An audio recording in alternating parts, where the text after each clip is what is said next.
Perfect. Hi. Um, Lovely to well, be here. I know, lovely to have you here. You are our last talk of the Friday, but I think that's a good spot because everyone's in a good mood. Good. Good. Sounds good. Well, do you want to start off, Nina, by just introducing yourself, telling everyone a bit about what you do at Warner Music and also who Warner Music is, if people don't know who they are. Yeah, absolutely. So my name is Nina. I am on the recruitment team here at Warner Music. I've just passed my fourth year, so been here for a couple of years now. I specifically specialize in early careers recruitment at Warner. So I do recruit across the board, but my focus is early careers. So any kind of internships, work experience, assistant, coordinator, junior manager kind of roles that you see on the website. I'm usually the one that is responsible for those. You asked the third question, I think. Warner Music. Oh, Warner Music, right, yes. So, as May had mentioned at the beginning of the call, we are one of the three major record labels. We are a global company, so we've got presence all over the world. And we house a number of different labels that you may be aware of. So, Atlantic Records, Warner Records, Parlophone. And then we also have a very successful publishing arm of the business called Warner Chappell. Um, so we do have two separate offices in London specifically, and Warner Chappell manage everything kind of publishing related, songwriting related, copyright, royalties, that kind of thing. So it's a different kind of arm of the business. So that's a little bit about Warner. And who are some of the artists that you have? Because I feel like sometimes we don't know what labels artists are signed to. Yeah, I did just real as soon as I wrapped up, I was like, I should have mentioned the artist because that's, what people love to hear. So um some of the biggest artists, so we have like Ed Sheeran, who signed to Atlantic, Burna Boy, who signed to Atlantic, Charlie XCX, which I know is like a huge one that all of the new generation are loving. Dua Lipa, Chase and Status. Lots of great, even in the US, we've got acts like Bruno Mars, Cardi B. So huge roster of artists, all researchable if you do a bit of a Google. But yeah, we've got some great people signed to Warner Music.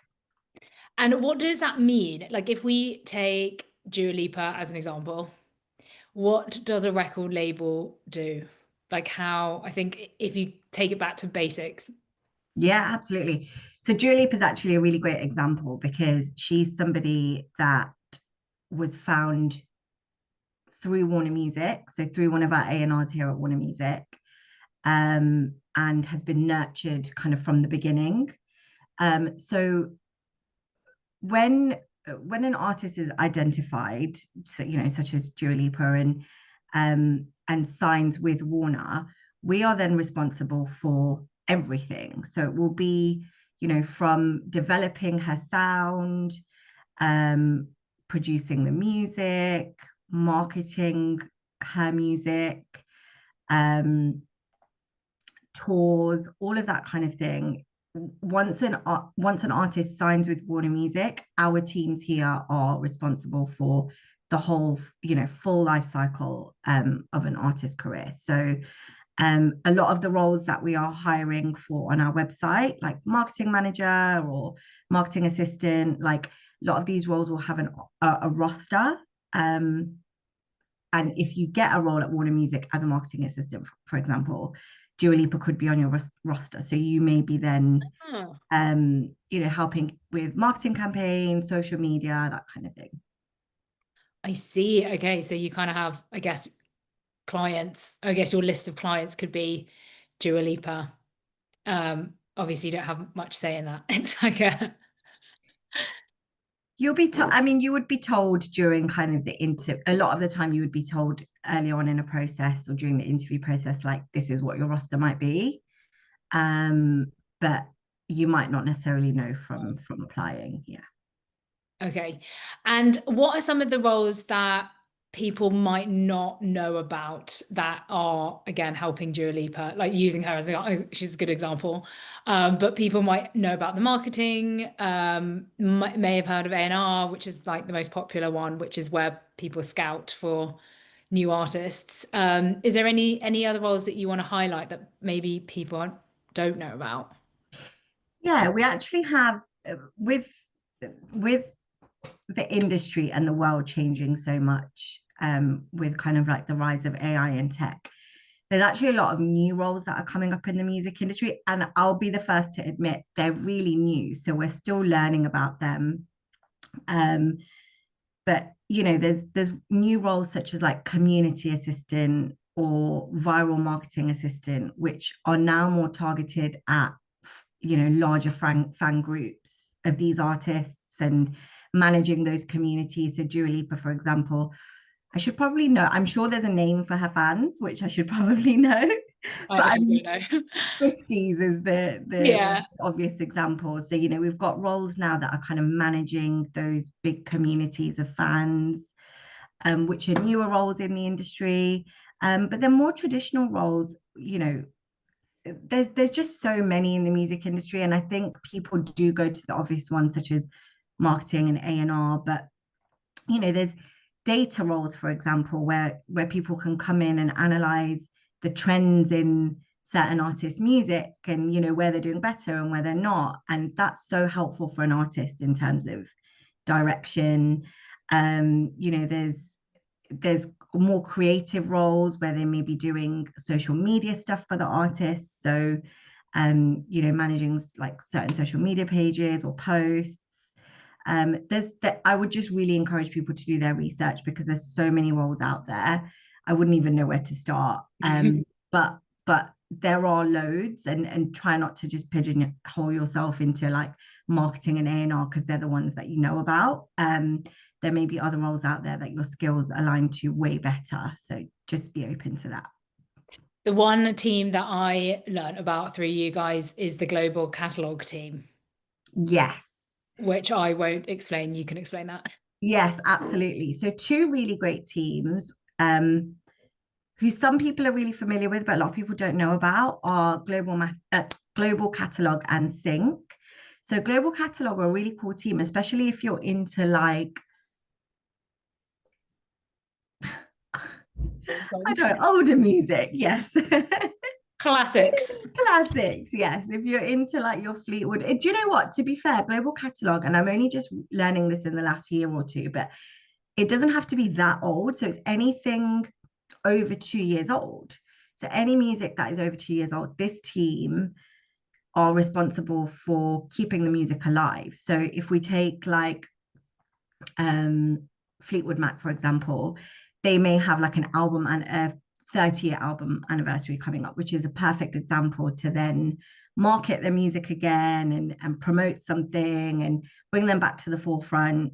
So, you know, we actually generate a lot of revenue through our catalog music, which is a really important thing and something that a lot of people miss. And I know a lot of young people are into Yeah. like more legacy acts. So that's a really great team. And we do have a reoccurring internship for that role, which comes up once a year. So that's a great one to look out for if you're interested in catalog music.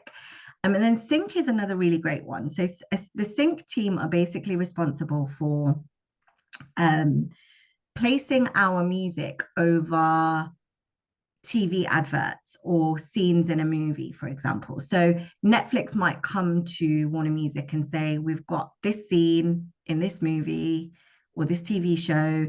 Give us a briefing of what it is and a bit of a backstory. And they say to us, please go through your catalog and see if you've got anything that would go well over this. And then they might go to a couple of companies. So they might go to Universal and Sony. And so it's kind of ends up being a bit of a bid for who can provide the best song that would go over that scene and that and you know kind of generate revenue through something like that. So that's really exciting because you have to be a Yeah. real music head to really like know all of this old music, and new music too, and what would kind of place well over something.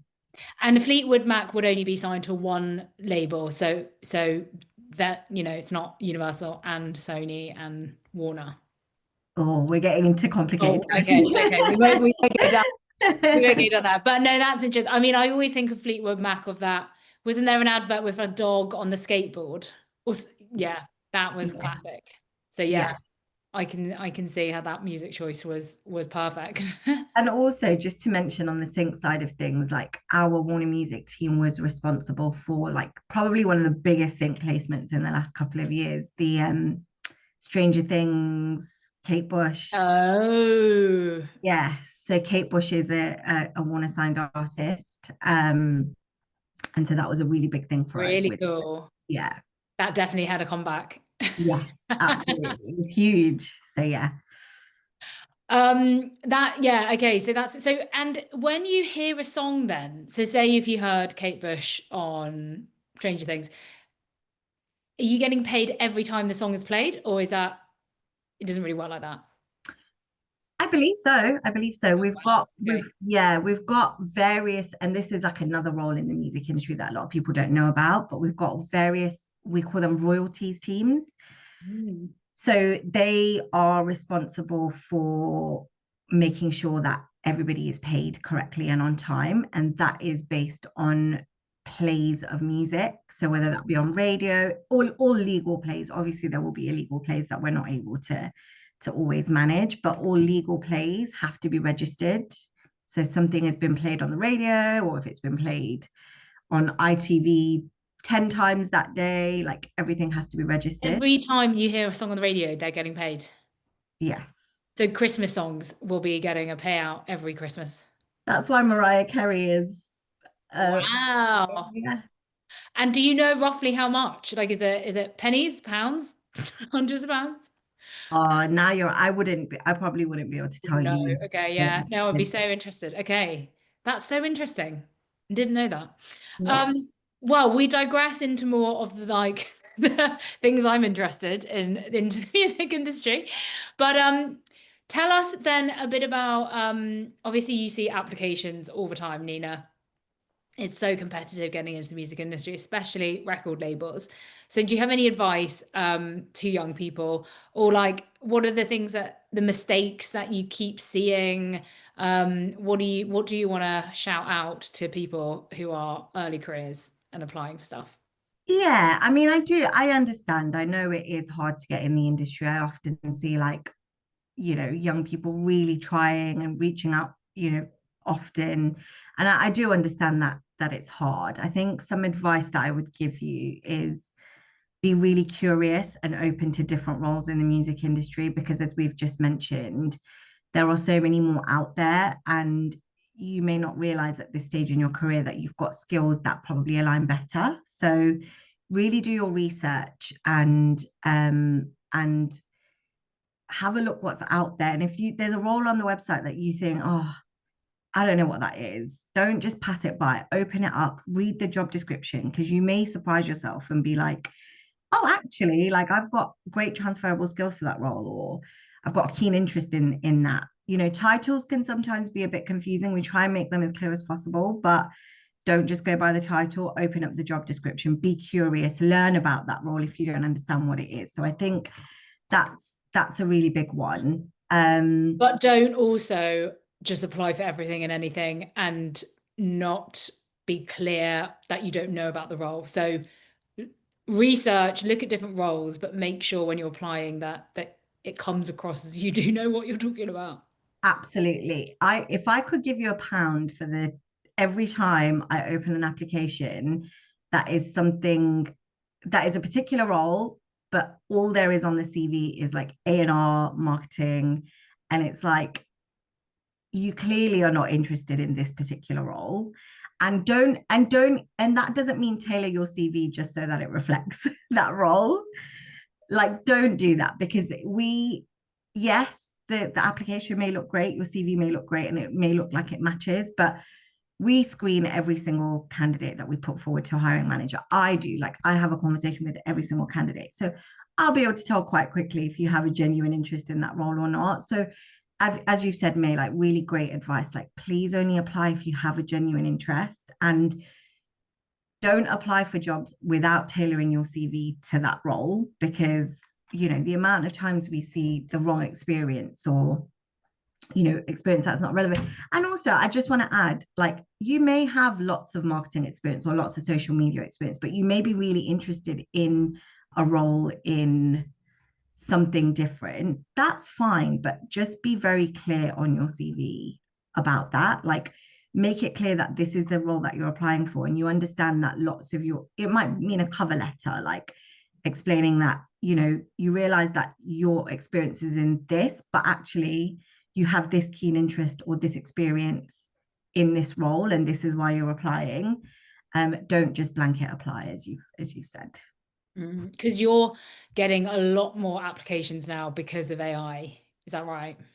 Yes, a lot more applications. And I mean, I know we were going to kind of talk, should we talk a bit Yeah, about, let's talk a bit about AI. Yeah. yeah, it's a really interesting one because there's no getting away from it. It's here, it's very relevant. On the business side, we are using AI a lot. So throughout the business, all you have to do is Google search Warner Music AI, go onto news articles, and you'll see like various partnerships between Warner Music and AI music platforms. So it is becoming a part of our business, absolutely. In terms of from a recruitment perspective, actually not so much, because with creative industries, AI can't really vet that, you know, like they might be able, like, we might be able to use AI to help shortlist CVs, or maybe even just like take out certain keywords from CVs that we're looking for, narrow down searches. But really, human interaction and human conversation is so important for these roles, because passion will not really show through your CV or through your AI written application. And we can tell. So, you know, I would really encourage you, where you can, to just be authentic with your applications. We quite often post internships at Warner Music. So normal jobs that you're looking for, if it's like an assistant or a coordinator role, will just be a normal application. You just apply, add your CV. But anything that you see that is an internship, we usually have a more tailored application process for that. So you not only do you add your CV, but we'll ask you a couple of questions tailored to that specific role. We are seeing a huge rise in applications for these roles, because candidates are copy and pasting the questions into ChatGPT and then just adding them into the applications before. And I've seen a huge rise in applications in the last year or so, because it's so much easier to apply. And I really discourage that for a couple of reasons. A, the role might not actually be something that you're interested in. And as I said, further on down the line, that will become obvious. So you're probably just wasting your time, and probably our time as well, if I'm being completely honest about it.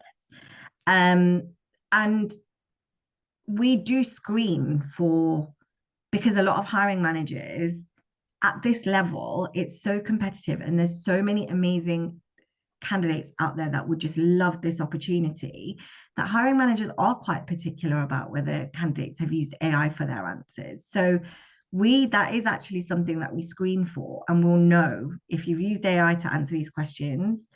We will know. And so it's just both ways, it's just not really worth it. Only apply if you're genuinely interested and you're genuinely able to take the time to write these answers, because they're really the candidates that are going to be considered.